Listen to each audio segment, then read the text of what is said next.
Welcome to Spoilers and Breakdowns. This is a channel where we spoil and break down the latest and greatest TV shows and movies. Thank you for clicking on this video, and today we're going to continue on our series of Titans and breaking down episode 4 of season 3. If you're not all caught up or don't quite remember what's been going on, we have been breaking down the whole season, so go ahead and click the playlist on my channel and we can go ahead and catch you all back up.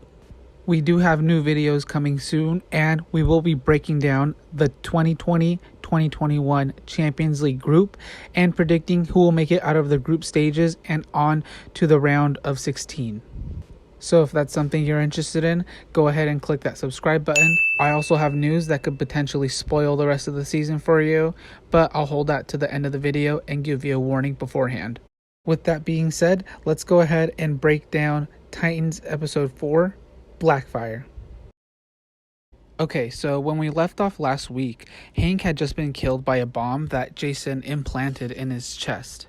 And this week, we open up in Arkham Asylum where Scarecrow's picking up his medicine when he's all of a sudden attacked by a medic and he's sent from Red Hood. He has a shank and tries to shank him, but he's unsuccessful and he just starts pounding on Scarecrow's face until guards come and they're able to lift the guy off of Scarecrow. Before the guard leaves, who was paid by Red Hood to attack Scarecrow, he says that Red Hood will get him eventually. That's when we get our opening credits, and after the credits, we begin with Connor, who is going through a really hard time right now. He's apparently been washing dishes for hours, and Gar tries to come and comfort him, but Connor, who is just not in the mood right now, snaps and insults him. And that leads to Dove entering the room, who is also really hurt right now because she blames herself for Hank's death since she did pull the trigger. And Connor says that it's the Lex Luthor part of him, the evil side as he refers to, since he is technically half of Lex Luthor and half of Superman. After telling each other how they feel, Dawn and Connor just hug it out, and in the next scene we cut to Dawn and Dick at the airport, and it looks like Dawn is just saying her goodbyes to Dick, telling him that she needs to get away and she's going to a family home in Paris. She tells Dick there has to be a way for both of them to get out of this hero life and tells him to come with him, that he can escape too, and they can both just travel to Paris together and get away from Gotham and all the craziness. But Dick says no, he can't, that he hates flying. And they both just talk about what's going on and compare Deathstroke to Red Hood and how they both are putting the whole team kind of against each other, but they weren't forced to turn into killers with Deathstroke. But unfortunately, they don't really see any way around it other than killing Jason to stop all this craziness and preventing anyone else from getting killed. So after leaving the terminal, Barbara calls Dick and she tells him that basically Scarecrow's going over to Blackgate Penitentiary since someone was sent by Red Hood to kill him this morning, and they obviously need to keep him safe since he's working with the Gotham City Police Department. And before we get to the next scene, I just wanted to add that Blackgate is a penitentiary located on a small island in Gotham Bay in Gotham City, and it's meant for non-insane criminals, so people like Catwoman, Knife, Roxy Rocket, and even Talia al Ghul. Typically, Arkham Asylum is only for the criminally insane, and those are not criminally insane people. They have control over their actions. They just choose not to. So that's why they're sent there, and that's why Scarecrow's being sent, so that they can keep a closer eye on him and make sure there isn't a second attack that goes through successfully. So, continuing with the episode, we get Starfire, who attacks Beast Boy in the kitchen after going into some trance and her eyes turn green, and she ends up burning his forearm, but thankfully before he can get any more hurt, Gar is able to tackle her down and snap her out of the weird trance that she was in and tells her to get away from him and to leave him alone. Following this episode, she does give a call to Dr. Cole, who's a psychiatrist, and kind of has a flirty relationship with her, and he basically tries to tell her that it's okay to have these episodes since she's human. And when he says that, it really irritates her and just sets her off. leading to her just hanging up on him and leading right into our next scene. She's making amends with Gar and describing that her visions are not only coming more frequently, but it's like if she's seeing through someone else's eyes and she can't really control her body. So this leads to Gar with coming up to an idea of putting her in Batman's sensory deprivation tank, where she'll be able to be alone with her thoughts and no one will be able to disturb her. And Gar said that the material is so strong that she won't be able to break out of it. Following that test, we cut to Scarecrow, who's being transported from Arkham Asylum over to now Blackgate Penitentiary, when all of a sudden Dick drops down and disarms and knocks out all the guards in order to steal Scarecrow and take him with his car, and they drive away together with Jason looking at the distance.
Once news of Dick kidnapping Jonathan Crane, aka Scarecrow, reaches Barbara, she's pressured to bring them in and puts an APB on Dick's car in order to find out where exactly they're going so she can send her men in and bring them in. Switching momentarily over to Starfire, they go down the stairs of the hatch and are greeted by an eager scientist who hasn't seen people in a really long time, and they see what looks like a holding cell of some kind. Before we go back over to Dick and Scarecrow, who are now at a cabin, and while Dick is opening the gates to the cabin, Scarecrow tries to run away and gets maybe 30 to 40 feet away until a booby trap goes off and catches him in a net. Inside the cabin, Dick ties Scarecrow up and tells him that he knows his plan and that Red Hood is really his protege and that the attack was fake and a setup to get him out of Arkham Asylum and transferred somewhere else. And now, since Dick took him and has him in his custody, Jason will be forced to come to him, which is why he chose that cabin, because it's the same location Bruce took both of them to train at one point in both of their lives. Cutting back to Starfire, it's revealed the person being held in custody is none other than Blackfire, her sister, who we last saw in the season 2 finale when she took over some lady who was just putting her groceries away with her kids, and she landed on her neck as a black mass. But that's the last time we had seen her up until now. We learn that she's being held by a Defense Department contractor that's tasked with extraterrestrial threats assessments and executing containment strategies as needed. And they viewed Blackfire as a threat, so that's why she's being held. And they do not view Starfire as a threat. They see her more as an ally. In that holding cell, they say that they're using red infrared lights, there's metallic chromium inside the holding area walls, and there's also cold air, all to taper down her energy, which, according to the scientist, has caused her powers to go away permanently.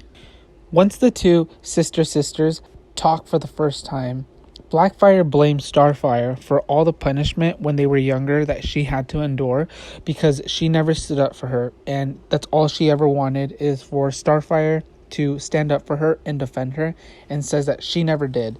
And Starfire says that she didn't because she knew right from wrong and didn't have to stand up for her when she was in the wrong, which leads to them fighting in the cell, and Starfire overpowers her sister telling her that she's going to let her rot in that cell as punishment for what she's done and killing their parents. Moving on from the fighting sisters, we cut back to Dick and Scarecrow back in the cabin, and Scarecrow is telling Dick that he should just leave Gotham behind because it'll fix itself, that it doesn't need him and it doesn't want him. That's why no matter what Batman or him do, there's gonna be crime. Which leads to Dick telling Scarecrow a story of how when he was just a kid, Bruce brought him to that very cabin by himself and told him that he had to go out and survive, and threw him basically out in the wilderness to test his survival instincts. And how when he was out there was a wolf that chased him and he ran for his life, and says how he eventually made it back to the cabin and he put the wolf's head on the table, and that the wolf should be scared of him. Moving on from this scene, we cut to Starfire, who now has regret once she's leaving the facility with Gar, and tells Gar that she needs to free her sister, and goes back and does just that. She frees Blackfire and they both get in the car, and Blackfire is extremely cautious the whole time. Even when they get outside, she's like, what are you going to do with me now? And Starfire just tells her to get inside the car, that they'll figure it out, and presumably they're heading back to Wayne Manor as a trio instead of the duo that got there the first time. Next, we move on to Red Hood, who has a sniper locked on who he thinks is Dick, but we find out is actually Jonathan Crane dressed up and disguised as Dick. And Nightwing pops up right from behind Red Hood, and they begin to fight, with Nightwing really winning the fight. And in between their tussle, Red Hood compares his fighting style to the same thing as Batman. And Red Hood throws a flashbang at Dick, which distorts both of them, but really Dick. And once Barbara gets word that Scarecrow is at this cabin, she sends a helicopter with her men over. Now with the helicopter there, they get a big spotlight on both of the men fighting one-on-one, and one of Barbara's men tells her that they have a shot and they can clearly take it, hitting Red Hood. And Barbara, who has a clear footage of what they see on camera, it's very blurry and it would be a gamble, says to take it, and the sniper does, which actually hits Dick, Nightwing, and knocks him to the ground, while Red Hood notices and runs for his life, escaping to live and fight another day. That's where we conclude our episode. Kind of karma, or coming full circle. Last week's episode we saw a hostage situation at a bank, and Barbara's men stood down for the Titans and it hit the fan. Now this week Barbara made stuff hit the fan by ordering her sniper to shoot and accidentally piercing Nightwing, who is still alive, let me just add. I do have the next episode breakdown coming out very soon as well, so make sure you hit that subscribe button. I am curious to see what they do. We still went one more episode without a mention of Rose or Jericho. We have no idea where they're at or where they have been this entire season so far. And also, Cadmus is just out of the picture. And I just remembered as well, Dick escaped from a prison in the season 2 finale, so I'm not sure if those charges were just dropped, since he did escape and attack 2 guards, which led to the escape of 2 other prisoners. So yeah, that's just a thought. I forgot that had happened until recently it came to my attention. So I'm just wondering if they touch up on any of those things. Maybe they're saving it for the rest of the season. Also, before ending this video, I did want to include something I did find, and this is your spoiler warning, something that could potentially spoil something for you for the rest of the season. This is your final warning. So, I did find the rest of the episode titles for the rest of the season. Obviously, the 5th episode has come out and it's Lazarus, but the 6th episode is Lady Vic. The 7th is 51%. The 8th will be titled Home. The 9th episode will be titled Souls. The 10th will be titled Troubled Water. And the 11th episode is the longest title we've had the whole series. It's The Call is Coming from Inside the House. And the 12th title episode, the season finale of season 3, will be Prodigal. So we'll see what happens. I'm predicting that the 12th episode, we could possibly see a new Batman. I'm kind of theorizing that since they've been bringing pieces of different comics and movies in, that they're ultimately going to maybe transform Dick into Terry from the animated movie, since they do have an elderly Batman who might not be as limber as his younger days, but he clearly still has the skill set to take care of himself and handle his own. But I think that Dick will become Terry, or somewhat of an adaptation, as the next Batman is Terry. And Crypto, I think he's kind of going to be like the version of Ace the Bat Hound, who was also in that movie. I've also mentioned how I'm predicting that the chemical Jason inhaled in the beginning of the episode was an anti-gas that was created by Scarecrow, and it was very similar to something that happened in Batman the Animated Series, and I have put that in a video. I'll go ahead and put the title and link of that video and the timestamp where all that starts, so if you're interested you can go ahead and check that out for yourself. Hopefully soon we see what Rachel's been up to, and if she was capable of resurrecting Donna Troy, who could possibly come back as Troya from the comics, who is Donna once she becomes resurrected. One last note about episode 6, Lady Vic. It looks like we're going to be introducing one of Nightwing's classic arch rivals, whose real name is Elaine Marsh Morton. She is a descendant from a long line of British soldiers and mercenaries, so she's an expert in martial arts, and she also is trained in firearms and melee weapons, and she is basically an assassin for hire. Lady Vic is also an extremely ruthless girl. She has also killed small children in the past when people weren't able to pay her what she was owed on time. Her first appearance was in Nightwing Volume 2, number 4, and that was in January of 1997. And her last appearance so far has been in Secret 6, Volume 3, Issue 28, and that was in February of 2011. We'll see how they utilize her in the show. It could possibly be a flashback episode showing how Scarecrow ended up in Arkham Asylum in the first place. But who knows? We'll find out shortly in a couple more days. It's just an interesting time to be a fan of Titans. I love this show.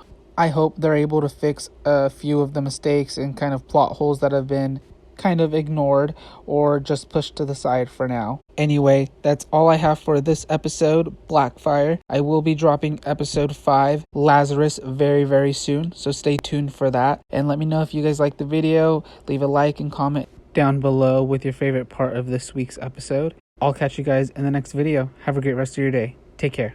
Bye-bye.